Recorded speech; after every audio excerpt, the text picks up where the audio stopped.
During the 1980s, Lebanese terrorists backed by Iran targeted the United States. It was about 30 years ago. I was here on assignment in Beirut, and we received word that the U.S. Embassy had been attacked in East Beirut by a suicide car bomber. The truck exploded less than 30 yards from the embassy building entrance. We rushed up to the location. When we got there, I'll never forget it. There was a bomb blast crater that was huge. Nearby, there were a couple of cars that were a wreck. They were still smoldering. Of course, the embassy had been damaged severely. Thursday's attack on the U.S. Embassy in East Beirut may not be the last.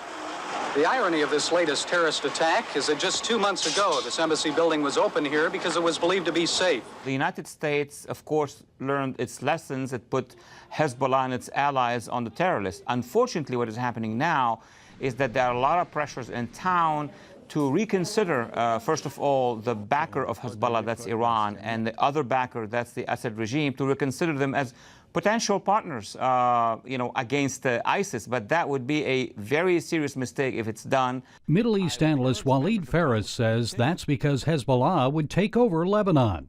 Instead, he says the UN should pressure the group to abide by a resolution requiring it to disarm. And 30 years after the East Beirut bombing, Lebanon is dealing with yet another crisis. 1.5 million Syrians now live here as refugees.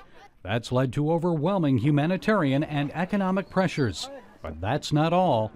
Unfortunately, within those refugee population, you have armed elements that are close to the Syrian regime and armed elements that are close to the jihadists of Syria. And we've seen many incidents over the past weeks and months whereby from within the refugee camps, the Syrian refugee camps, you see terrorists coming out. The Lebanese army battled Islamic State fighters recently in the border town of Irsal.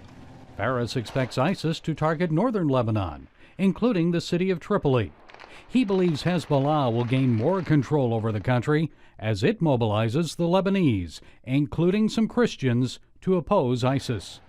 Lebanese Christians are now arming themselves to avoid the same fate as believers in Syria and Iraq.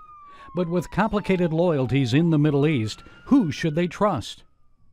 Phares simply urges Christian factions to unite. It's not a good idea for fighting ISIS to be the friend of Hezbollah and for fighting Hezbollah to be the friends of ISIS. Lebanese Christians should be united with other Lebanese against all jihadists of all kinds. I know we looked at 30 years ago. What about 30 years from now? What will Lebanon look like? It's going to depend a lot on what Washington will be doing in the next 5 to 6 years. If Washington continues with the same policy, I would see that the Christians in Lebanon will become a very small minority and controlled by either Hezbollah or ISIS, depending who's going to win. Their future may depend on lessons learned from Lebanon's past. Washington choices affect Middle East power, and the results can have a lasting impact on America. Gary Lane, CBN News, Beirut.